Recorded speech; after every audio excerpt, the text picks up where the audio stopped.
fiz uma corrida na DTM, uma única corrida na DTM, que junto com essa corrida da Argentina que eu falei agora há pouco, eu diria que foi a minha segunda corrida mais importante da vida, ou talvez tanto importante quanto essa de Buenos Aires. Por quê? Eu pulei um pouco as fases, né? Mas em 96, através desse convite do Willy Weber, eu acabei indo para a Alemanha para fazer a Fórmula 3 alemã, que é o campeonato que ele tinha uma equipe. Certo. Só que antes de começar o campeonato, eu recebi esse convite em 95, nessa corrida de Buenos Aires. Eu fui fazer um teste pela equipe dele uns 2 meses depois em Hockenheim. Ele falou assim: Max, você vai andar na minha equipe ano que vem, tudo pago. Que era tudo que a gente queria, né? Ter uma oportunidade, não se preocupar em ter que levar patrocinadores e tudo mais. Só que quando chegou no final do ano de 95, aconteceu a seguinte coisa na vida do Willy Weber, vamos falar assim. O Willy Weber, ele tinha equipe de Fórmula 3 e era empresário do Schumacher.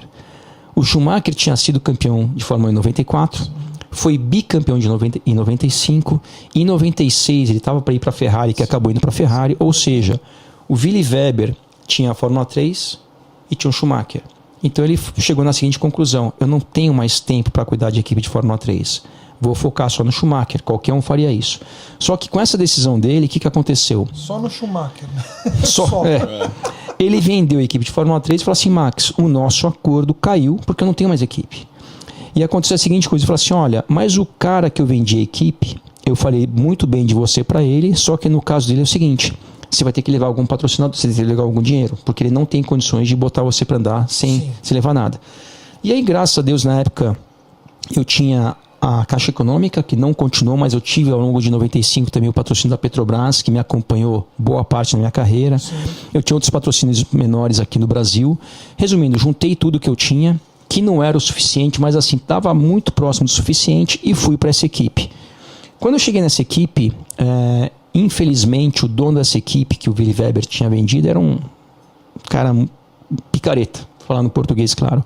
E depois de um mês, e foi assim, a primeira vez que eu tinha saído da minha casa, dos meus pais, tinha mudado de país e caí na mão de um cara que era um picareta, e aqui aconteceu a seguinte coisa, mas de novo, Deus.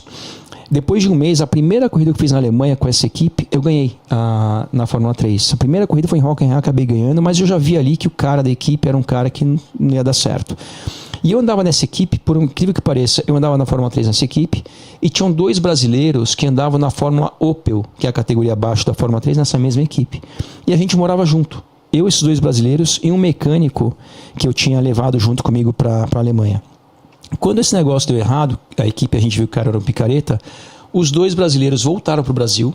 Sim. E eu morava com eles num apartamento que era do dono da equipe. Eu fui morar de favor na casa de uma pessoa que eu conheci nessa equipe e fui pilotar por uma equipe italiana. Certo. Então eu continuei fazendo a Fórmula 3 alemã, só que por uma equipe italiana, e me mudei para a Itália. Sim. Só que com essa situação toda, eu perdi boa parte do dinheiro que eu tinha pago uma grana para esse cara, mudei de equipe, a grana que eu deixei lá perdi. E com o fato de eu ter ido morar na Itália e competia na Alemanha, eu ia de avião da Itália para a Alemanha, corria, voltava para a Itália, e aí voltava tal.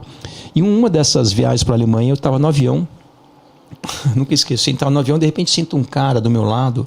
É uma coisa importante, tem a ver com a pergunta do Rodrigo. A Fórmula 3 alemã era preliminar da DTM, então todas as etapas da Fórmula 3 eram junto com a DTM. Então, numa dessas corridas que eu fui para a Alemanha, sentou um cara com a roupa da Alfa Romeo, todo fantasiado, não sei o que, ele cara começou a conversar comigo, e esse cara trabalhava para a Brembo, que é uma marca de freios. Sim.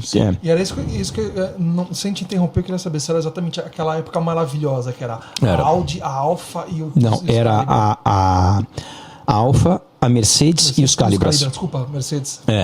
E os Calibra. Exatamente.